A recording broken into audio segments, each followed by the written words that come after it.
Hi, Jon Taylor. It's so Hey. great to get to actually see you. What do you have for us today? Yeah, this is a topic that's come out of our last couple webinars that I've done that have been on what is and isn't apology, and oh, I can't remember exactly what the other one was, but it was what blank actually means. Um, I've been thinking a lot about this idea of what's necessary but not sufficient as far as healing coupleships go. And I think this relates to early on perspectives in couples healing from betrayal, because there can be a lot of conflating that we do in our panic, in our fear, in our overwhelm. There's a lot of like this equals this that we do early on that it's really important to tease that out. So I'm going to start with a little bit of a story, a little bit of a parable. One of my first lessons in woodcraft, you could say, was how to build a fire. And I was really disappointed. It was probably in Cub Scouts at some point. I was really disappointed that when they said we're going to learn how to build fires, they didn't just give us boxes of matches and we got to go out and build fires. We actually had like theory. There was some instruction in theory, and this has always stuck with me. There's three elements that are required for a fire to be sustained. There's heat, there's oxygen, and there's fuel. Each one of those elements is is needed for a fire. So it's a pretty simple idea, right? Well, not so much. So we get this instruction. We talk about different kinds of fuel. We talk about how airflow works. And, in the case of us starting the fires, the match was going to be the initial source of heat. So I could only guess the number of hours I've spent huddled around a fire pit trying to get something to burn. Um, and I always had that instruction in mind. I wasn't building fires underwater, and I had wood that could burn, and always have matches. Um, but even that good instruction in the front of mind, it took a lot more experimentation, a lot more experience with those elements to actually get it to work on a regular basis. Because in my mind, it was we have a box of matches, therefore we can have a fire. More complicated than that. So each of the components for building a sustainable fire, they're necessary, but on their own, they are not sufficient. So you can have lots and lots of heat, and without the appropriate fuel and airflow, you will not get a fire going. You can have the right kind of fuel and not enough heat or airflow, and you're not going to get a fire going. So it wasn't just this idea of there's three necessary parts of this. It was also understanding the relationship between these three necessary components that became sufficient to light a fire. Now, it's rare if I don't get a fire going in a match or two. But that comes from a lot of experience. It comes from further instruction. It comes from a lot of trial and error. So, how this relates to relationships. Um, Sobriety and the treatment and support of betrayal trauma are necessary, but not sufficient for healing relationships. When I was first getting my CSAT training, Tammy was right there, one of the first faces that I met when I was a little baby sex addiction therapist. And I remember hearing, we'd lay out these profiles most addicts struggle with, most partners who are betrayed struggle with. And it's an easy connection. It's a forgivable connection to make in your mind. Well, if I'm not struggling with addiction anymore, I'm not struggling with feelings of betrayal anymore, I'm not going to struggle with things like empathy or accountability or stuff like that. And I think that is a little too simplistic. That's like piling wood outside and throwing a match on it. Like, yes, you have the components there, but there's not that's not a complete enough grasp on those different components. So I'll lay out in the beginning. Um, Healing or gaining sobriety and healing from betrayal, like I said, they're necessary but not sufficient. Here's what they're necessary for: both addiction and our biological natural responses to trauma are actually ways of vacating feeling It's moving the threatening feeling away fast. And as long as addiction is active or trauma from betrayal is unmitigated, that's what's going to happen. So in essence, you don't have a container. Your body in a literal sense can't contain the feelings long enough for you to be able to process and organize and actually decide what to do. You become a stimulus response machine. So there is no stability for a relationship without sobriety or without support and healing from betrayal trauma. But that's not the end of the story for a relationship. It's the necessary condition, but it's not sufficient to produce satisfaction and happiness and all the things that we get into relationships for. That we even at the outset of finding out that we've been betrayed, that we say, you know what, I want to work on this because we've been happy before. I think we could be happy, or we really have something worth fighting for. So we have to learn how to contain in the beginning big feelings and self or other destructive behavior, which is all over the place in addiction or living in unmitigated trauma. It's easy for self destruction. It's easy for other destruction to happen in those conditions. Sorry, I got to catch up to my notes here a little bit. So for a relationship to function securely, there has to be a foundational ability to regulate emotions, or at the very least, and this is something that I see both addicted folks and their betrayed partners initially struggle with, a foundational ability to at least be able to notice that something emotional or unconscious or beneath the surface is happening for me, and to give it some kind of a name. Now, a lot of betrayed partners, they have a hard time giving a name, not maybe because they've struggled their whole life, but because the experience is so new and so disorienting. It's like, I don't know how to describe that simultaneously. I want to be close to no one but you, and there's no one in the world that I hate more right now. Never experienced that before. I don't know what to call that. You get into some basic betrayal recovery, and that's my ambivalence. I have two minds about this. And it makes sense that I have two minds about it. So being able to name, being able to put a flag on, that's I have a colleague who always says you can't regulate something that you can't feel.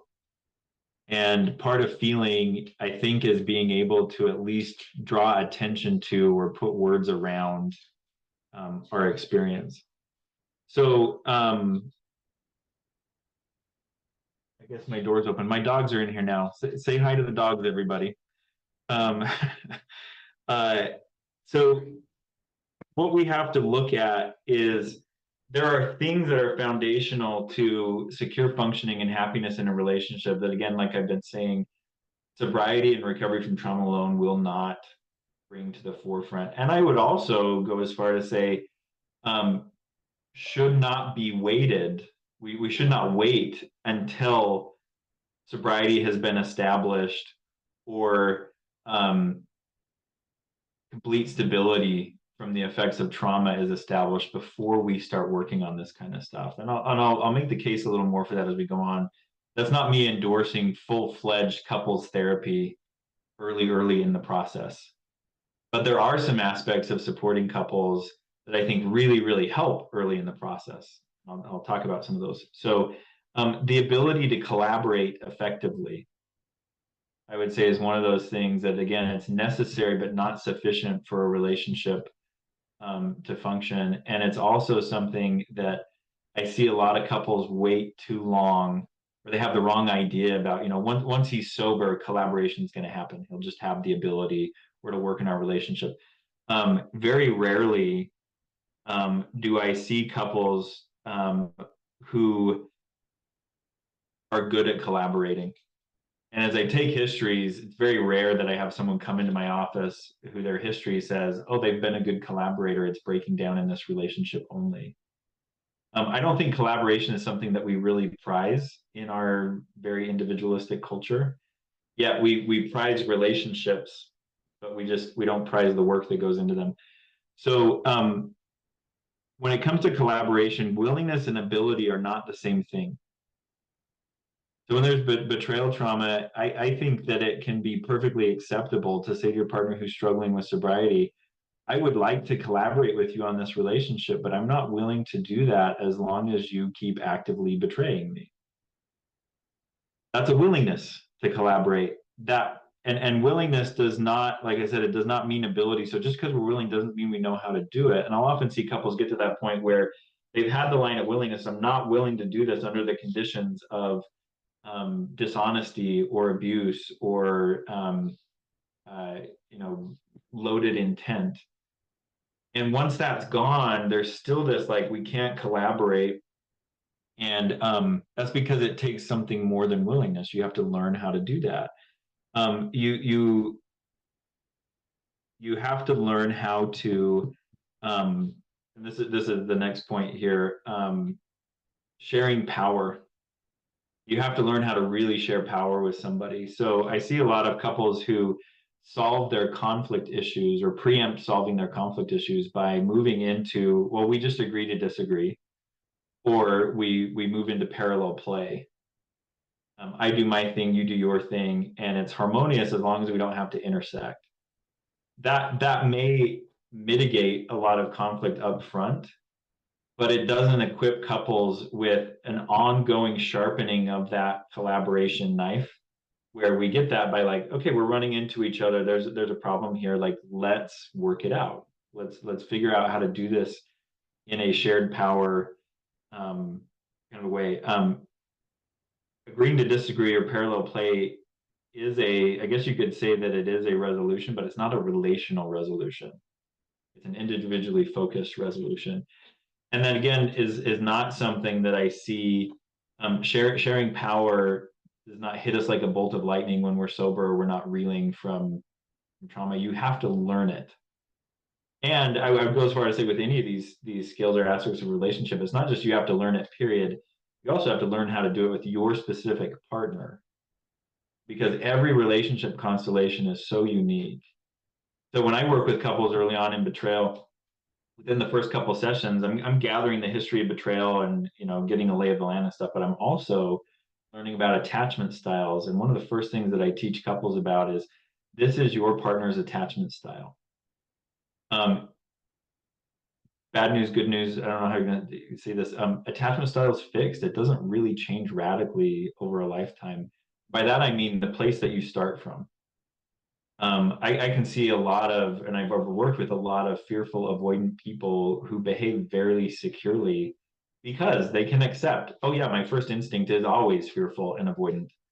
And instead of just like going with that unchecked, I've learned to look for, okay, there's my fearful avoidant. Now I'm thinking about what does my relationship need? How does my partner respond to that? What do I really want long term? So this whole idea of working well in a relationship is way more complicated than just like two relatively healthy people can do it. Because it's this whole new animal when you bring two people together. A real sense of fairness, I think, has to be worked on in almost 100% of relationships, because it's human nature to largely see the world through our own lens, and that's what comes naturally. And again, it's a with a small child, you don't call it a thinking error because it's developmentally part of how they are, but their assumption that what I see and feel is what you see and feel. That's not just something that we grow out of. We really have to be challenged out of that. We really have to, again, confront some conflict in relationships, to start feeling the necessity to develop that lens of, oh, we might be having a problem because you really don't see this like I see it, or you don't understand this like I see it. Called theory of mind. You work differently than I do. So fairness is the ability to really consider ourselves and others from both perspectives. So it's that from your shoes, what does it feel like to be you? And from your shoes, what might you experience with me?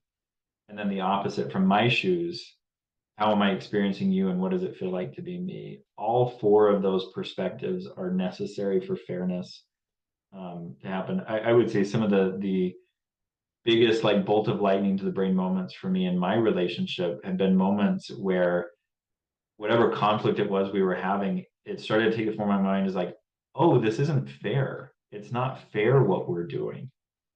Um, I'm embarrassed to admit, as recently as maybe 6 months ago, I had one of those. I was like, oh, here's why this doesn't feel good, and here's why I'm frustrated about not being able to help my partner, because what we're doing fundamentally isn't fair. So that again, that's an ability that sobriety or healing from trauma doesn't necessarily give us. We really have to work to develop that. Functional sensitivity is another place. It's another way of saying empathy, sensitivity in action. There's always issues in couples, and I feel comfortable with the superlative there. There's always issues in couples with either over indexing or under indexing to our own and our partner's sensitivities. So I've seen couples, betrayal aside, I've seen couples with an entire structure built around the sensitivities of one partner. I would say that's an over indexing, that's an overuse of empathy. Well, we don't eat at certain places because my partner just doesn't like that food, or we don't drive on certain streets because, and these are really silly examples, but because my partner doesn't like this. There can also be an under indexing, which is kind of that some of us come from families that when we start feeling things we're having a hard time, the message we got is, well, tough nuts, you'll just have to figure it out. That's an under indexing on sensitivity.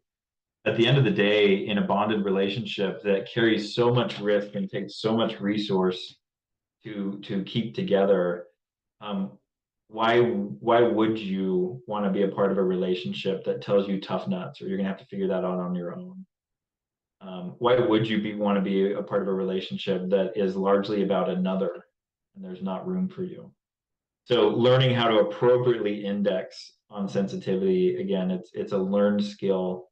The capacity for empathy, the ability to develop empathy, I think, is increased with sobriety, because a major part of empathy is I can feel for a minute at least what you might be feeling, and I can process that and I can make a decision about how to show up. In addiction or in unmitigated trauma response, we don't feel long enough to process. So empathy is really hampered there. And then the last one, there's a lot, we could go on and on about this, but the last one that I'll talk about here is an agreement for real justice.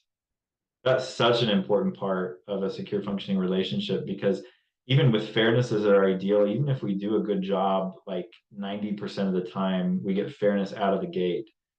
There's going to be times where what we do is not fair, and justice is our commitment to righting wrongs, righting situations that are not patently fair. So a real commitment to that is not fighting over who's right and wrong. It's not debating each other to this little worn down nub that can't resist anymore. That's not justice. Justice is the ability to put a higher purpose, for example, our relationship, above myself without losing myself in order to do that.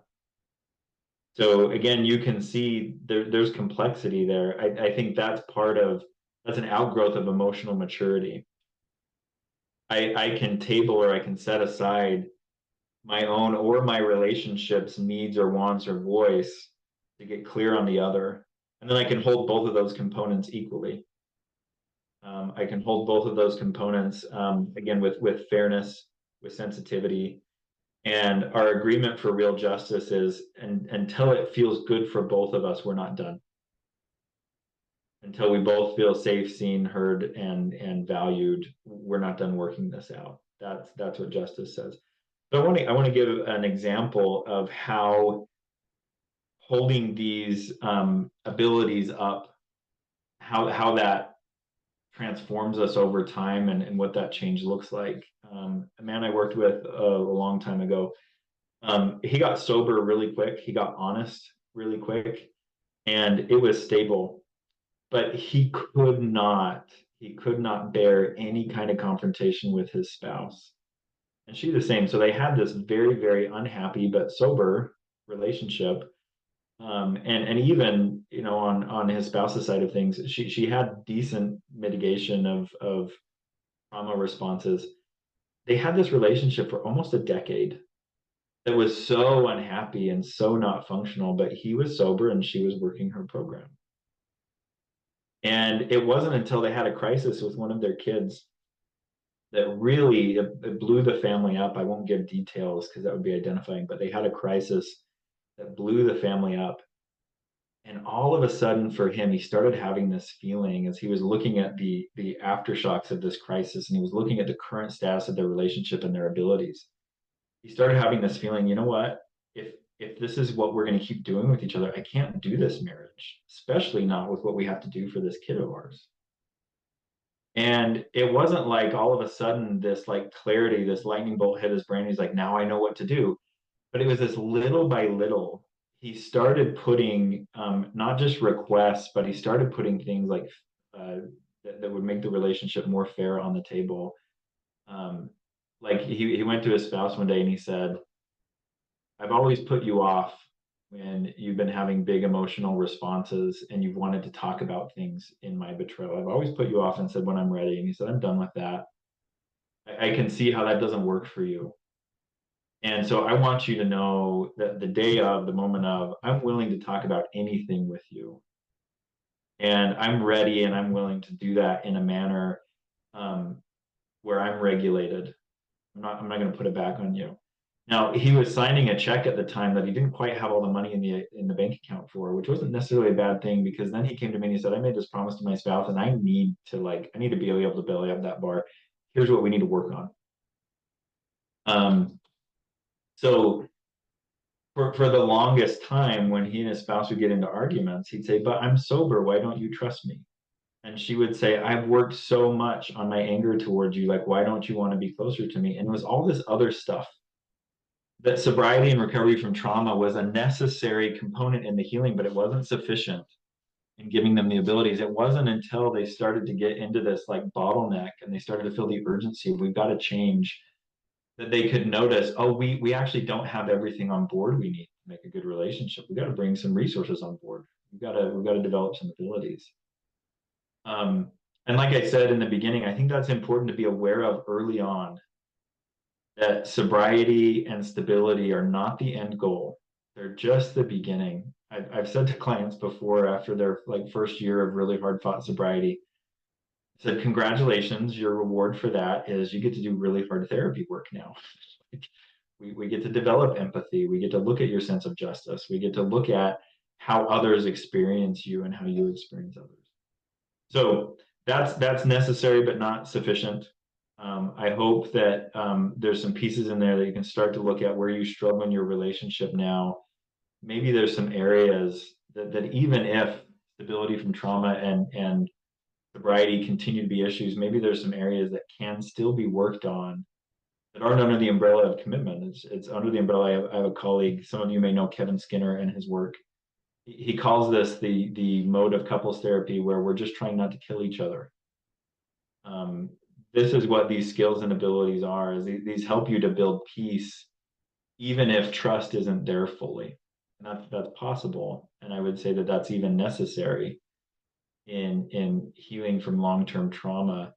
While trust is necessary, it's also not sufficient to solve all our problems. Sometimes we have to learn how to behave better or function better in relationships. So I have a question for you. Like with this example, I've got notes on things too, but like with that example, it's like so there was a crisis clearly with a child, and so that made them look at things. But the 10 year, they could have gone on 20 years, if so how do you invite people to not settle for, like you said, the kind of the sharing the power, agree to disagree, or parallel play? So we're doing, I do me, you do you, and we're, it's almost like we're just doing our little silos next to each other and not really connecting. And I can imagine how much fear on both sides, to be vulnerable, to try to approach that. And like you said, your client came to you and went, help, I just committed to something that I'm incapable of doing. I need tools, but I mean, it's really easy to go, yeah, like resting on my laurels, I'm sober, that should be good enough. And this person's, I worked on my anger, and I'm still how do you invite them to go, there's more and it's possible, and it's baby steps? what I maybe the most connecting thing you can think about is those of you who are involved in 12 steps, think of people who have really, really long-term sobriety that are just cranky, miserable human beings. Miserable human beings. Yeah. And you look at like, oh, maybe I could learn how to be sober, but I don't know if I want to grow up to be like that person. So think of that. And then what I would put out there is so many of us with what we've been through in our current relationships around addiction and betrayal, and not to mention like whatever our past relationship and childhood trauma has been, so many of us have come to believe that happiness and satisfaction in relationship is a luxury. Oh. And it's not. It's Hmm. not. That doesn't mean that we have a right to feel like we live at Disneyland all the time. But to say like these little slivers of happiness that I get every 3 years with you, um, that's no relationship to say we're doing good. Because our happiness as human beings, they do a lot of studies on this. Levels of happiness and contentment and satisfaction correlate with so many factors of health. Depending on who's citing the research, they'll say that like married couples on average live longer than single people. Actually, happy married couples live longer than single people. I would argue, and I don't know if there's research on this, but unhappily married couples, I think they don't live as long as. I think I've read that, honestly. So yeah. Yeah.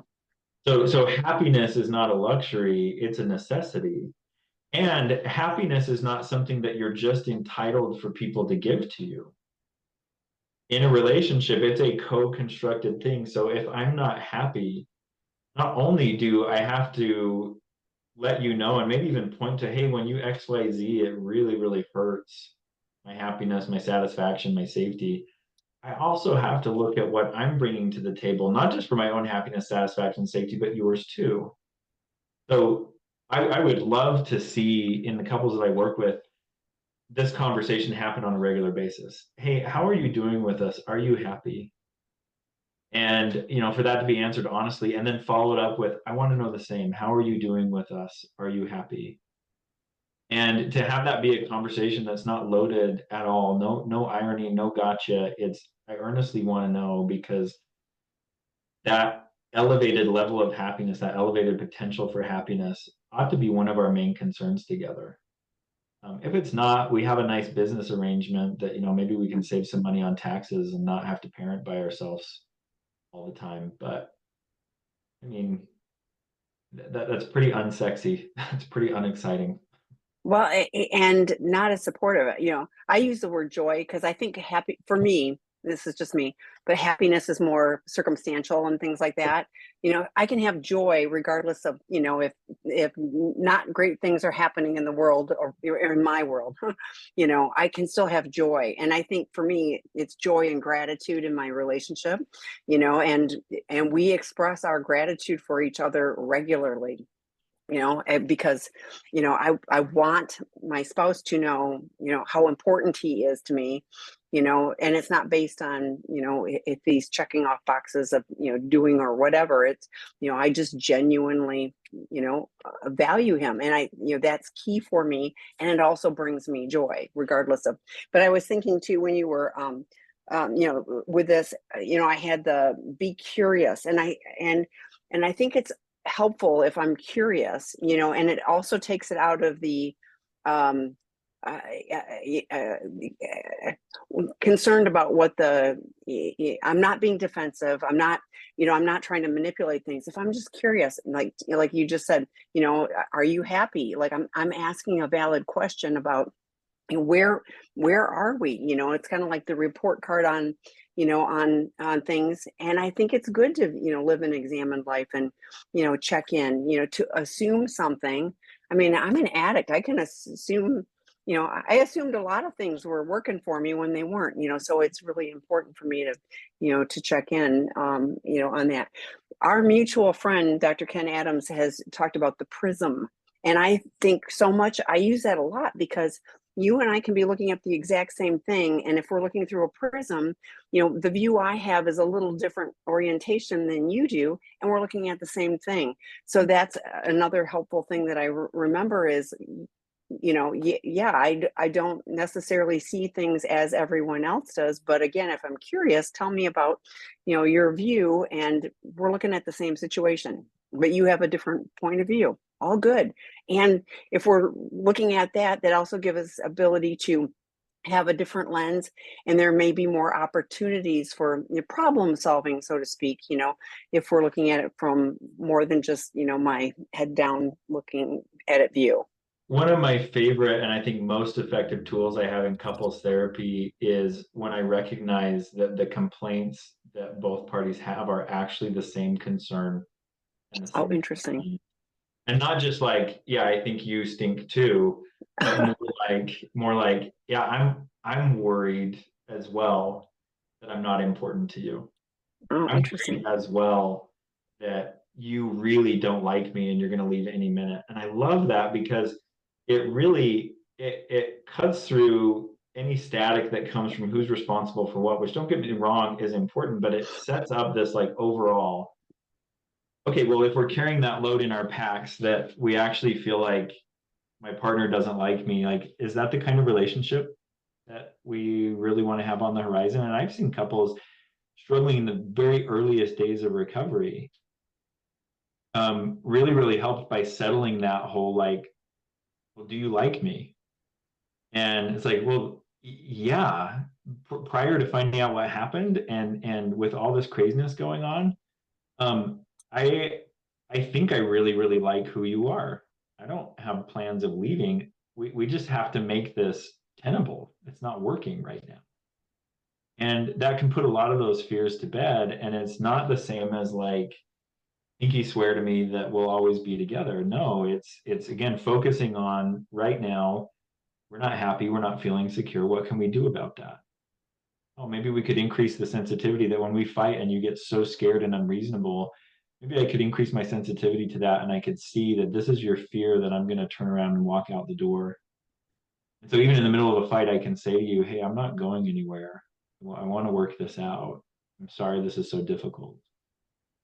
Yeah, but that's like showing up in a real and meaningful way, Mhm. and not just, going, because you even said, you're being unreasonable. So if my brain is going, you're being unreasonable, then, I could go to my defensive rather than going, gosh, there's something going on here. The message to me is you're not feeling safe. And how do I help, hold the space for you? And you used stimulus response machine. I love that term. I highlighted that one because I thought, like I often think we are like, on a pinball machine, and we're getting bounced around based on what someone else is doing, kind of like their behavior. Partner, if the addict is, doing their meetings and doing things, then I'm mostly okay, but if they're not, then I'm going to feel like I'm, bouncing all over the place in that stimulus response machine, because it's all externally, focused. And so, being able to do mindfulness and grounding, and take care of me, and pay attention to the landscape, but not be caught up in the bounce around. But I love that term that you use too. And you also said you cannot regulate what you cannot feel. And then that was another aha moment. I was like, you're right. If I can't identify what I'm feeling, I can't do anything to address it, And I was sharing with somebody, I mean, like, I don't know anybody who has died of a feeling, like Mhm. they feel so intense and overwhelming.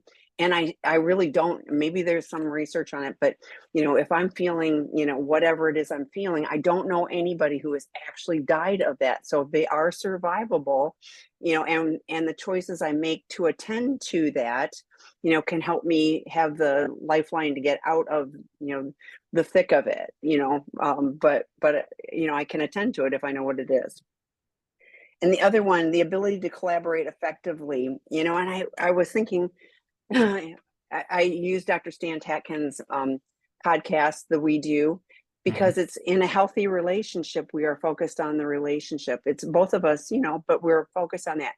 And I think often I invite people to have here's where we are right now. We're in this chaos and we're not together, but if we are able to hold the vision for the relationship, this is what we're working towards, that gives us that kind of mutual goal and the ability to collaborate. And yeah, sometimes I'm going to be pulling a heavier load. Sometimes that person's going to be pulling the heavier load, but we're still working towards, that goal of being connected, most hours of most days, in a real and meaningful way, which again is healthier, physically, emotionally, all of these good things happen in a healthy relationship.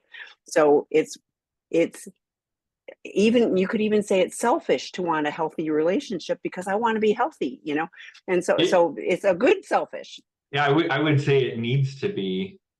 Um, you have to do a selfish in that regard to say, no, I have a stake in how this goes. And if this is a happy, healthy relationship, my access to happiness and healthiness is way better. So when it comes to like full on collaboration in a relationship, um, if we can find stuff that is good for me and for you, good for our relationship and good for us, like that's the kind of stuff that couples, once they discover it and they start doing it, they don't really struggle for it to stick because all the rewards are happening in the right places.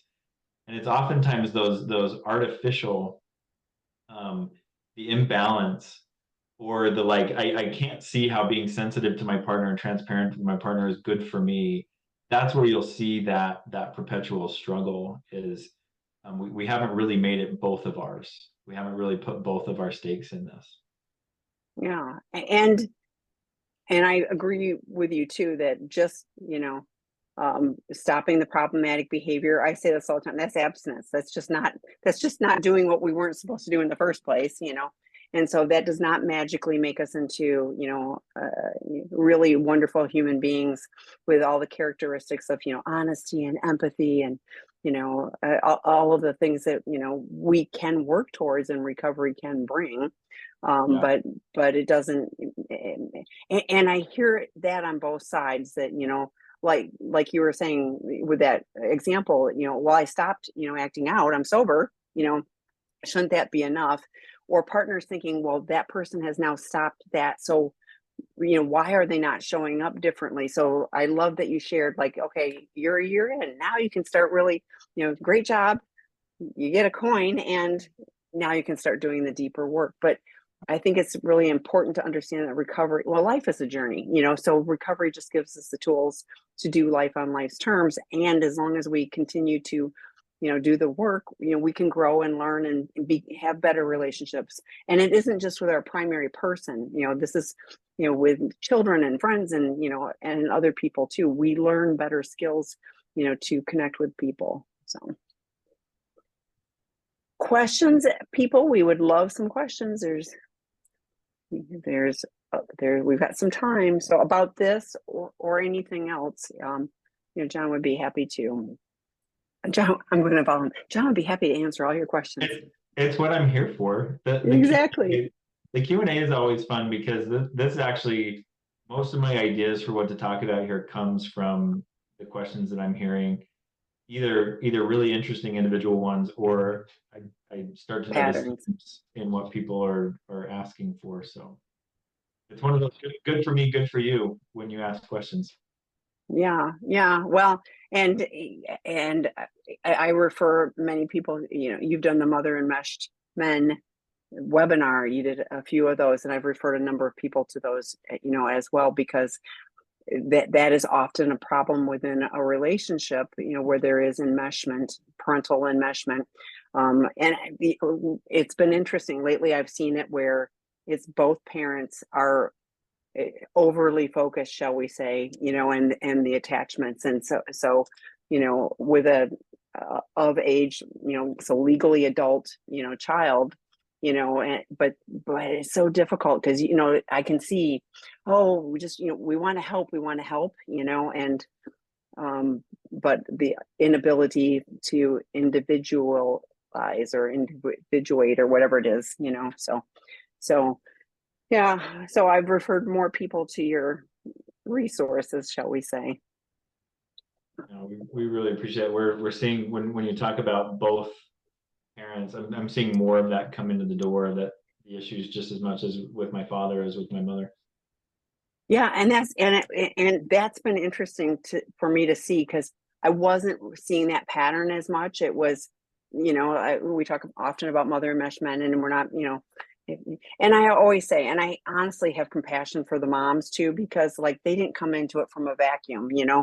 so it's challenging, like, and just blaming the mother, like I'm going like, there was problems there, and then it's being perpetuated. But these people that are looking to break the cycle have the ability to to stop those patterns from being repeated as and living in them as well. So okay, so my husband is sober for years but doesn't seem capable of having a deep emotional attachment. Can you talk about who may not be capable of what you describe here?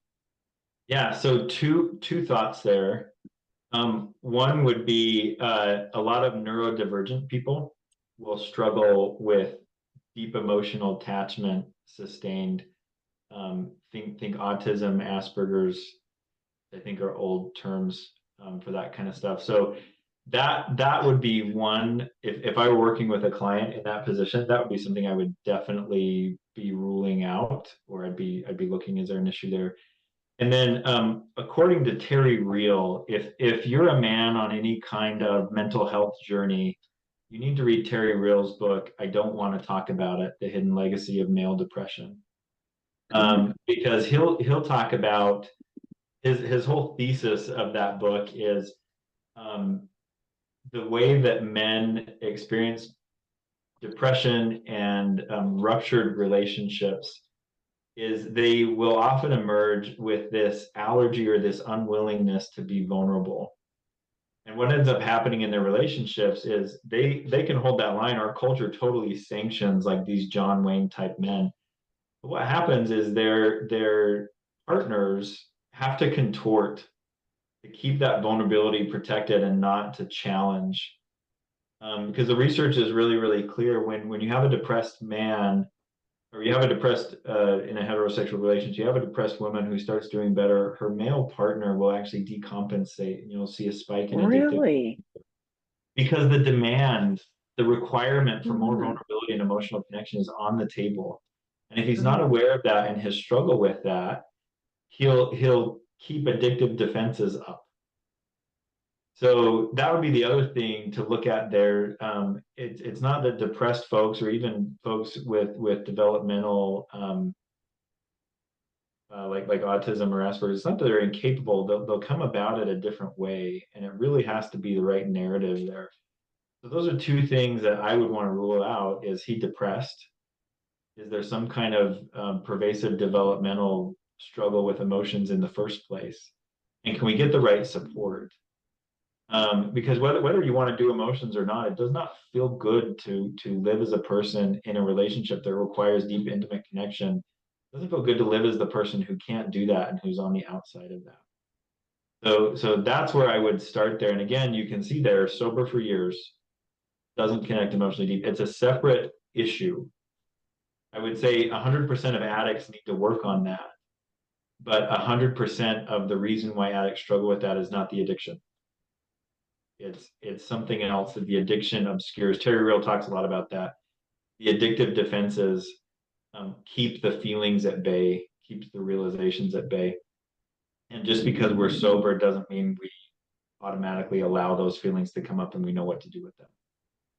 Well, I I was hope that. thinking, yeah, but I think that example that you shared about the 10 years of sober, that person was not, like was shutting his partner down, emotionally. So there wasn't that deep emotional connection. So, and so to me, there is a process of learning to do that. And many people, kind of rest on their laurels and get sober. I'm not acting out, so I'm doing good, but aren't willing to continue the journey. So thoughts on that? Well, getting sober is a giant deal in of its own right, but that's like mm, that's like me saying I completed a medical degree, I completed all the schooling, but I haven't done any residency, but I'm a doctor just like anybody else. Well, no, you're not. Like there's the prerequisites, and I saw this in my own degree. I saw the schooling and the degree that I needed to get as this was the prerequisite to get the education I really needed to help the people that I wanted to. And it's the same thing with sobriety. It's a prerequisite. It's necessary, but not sufficient. So that whole idea of I'm sober, what's the big deal? I would turn that to anybody who's saying that and saying, yeah, you're sober, what's the big deal? You've got more to do. Sobriety is not the fix all. It's a big deal, but it's not the fix all. And I think this tags on to the first question. How would ADD play into this? Yeah, so with ADD specifically, there's a growing body of research. When we're talking about this, like we're seeing some relational difficulties with folks with ADHD, particularly something called rejection sensitivity dysphoria. Mhm. So, for whatever reason, there's a high correlation between folks with ADHD and this like everything's a potential rejection. So I'm thinking of a couple that I worked with a while ago, and I could not make sense of like almost any given scenario. He was really trying to do the ideal in his recovery. Let me show up, let me be empathetic. The minute his partner had any feedback for him, he became a different person. Mhm. And it wasn't until we pinpointed, I think this guy struggles with some ADHD, and we got him some treatment and some medication support. That aspect has improved.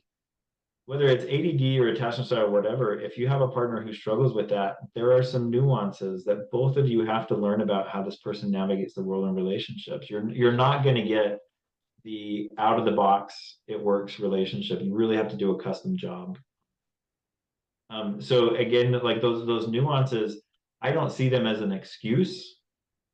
Oh, you're just going to have to forgive because blah blah blah. No, it's the starting point.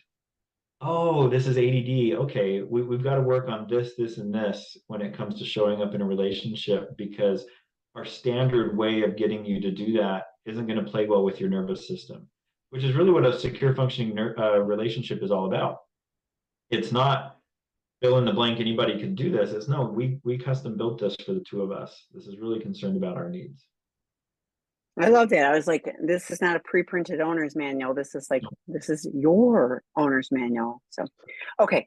How do you get through the beginning stages of betrayal with the addict sober and the betrayed being so angry? Do you have some helpful steps for that? Yeah, first of all is let me read this and make sure I'm understanding what's being asked. The addict is sober and the betrayed partner is angry. That's how I'm going to answer that. That's how I'm reading that. Um, Again, just the sobriety doesn't manage the broken trust or the feelings of what has happened. So I was working with a couple the other day who had actually decided on this really good. Here's how we're going to come together. We're going to do this thing together to work on building trust in our relationship. And so that's as far as they went in their planning. It was we're going to sleep in the same bed every night. We're going to work on that together.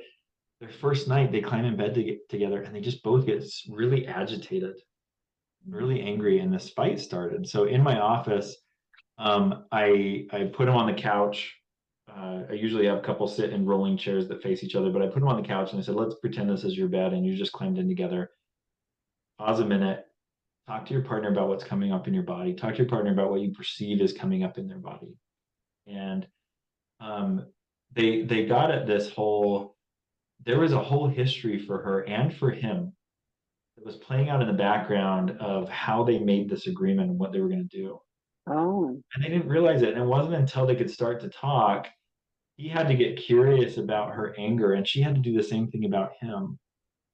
And normally it would end with, this doesn't make sense why you feel this way. Like, just knock it off. You're being difficult. They had to get curious. And it was the talking about, it was the going back and revisiting with empathy and fairness mhm. and justice. And they were saying things to each other like, yeah, we didn't do a good job in the beginning. I'm really, really sorry. Or that makes a lot of sense when you talk about how your family worked and why this feels so awful. I wasn't thinking about that. I didn't have that built into the plan. That makes a lot of sense. Again, you can't regulate a feeling that you can't feel. And the anger for a spouse who's been betrayed has to be held by both. So sorry, those of you who have done the betraying and you're in recovery. you gotta hold your partner's anger. That's not the same as taking a 2x4 to the face with it. So this isn't about like being a receptacle for rage. This is about like really being able to hear and feel and process and stay with your partner when they're angry, and especially when they're angry about this. Um, it has to be processed. It can turn into an elephant in the room. That anger runs the show, but we never are able to really talk about what we're both experiencing with that. I hope Well, that and helps. anger is usually a cover for hurt, you know. But Yeah. I was also thinking with the, like, here's the deal, the addict knows that they've been acting out all this time. They've been, lying to themselves and everyone else. And then the partner gets hit, with this discovery stuff, and all of a sudden, like that's the moment, and trust has to be rebuilt over time. Anger is part of a grief stage, so it also makes sense that you're grieving the loss of the relationship you thought you had. You're grieving the loss of the spouse partner you thought you had. So understanding that, the anger, and anger is typically looking to, for safety. So if I can keep things away, if I'm angry, man, if I'm hurt, I'm really vulnerable. But for me, my anger was especially the rage was a really good cover for the hurt. I didn't want to feel the hurt. It's a lot more powerful to have it, be going out. So understanding that it's part of the process. There's a lot of grief, to process through, and that your time frame started, at the moment, that you had discovery, where your addict has been going, oh, phew, I feel better. Now I'm working on sobriety and I don't have to lie, all of these good things. And you're going like, wait a minute, my world just got turned upside down. So giving yourself grace to understand, this is, yeah, you're angry. Just, just as you're talking, it's really highlighting for me, Tammy, that a lot of times we've been trained, or we feel like the presence of anger means that something's really, really wrong with us. Like, why would I feel angry?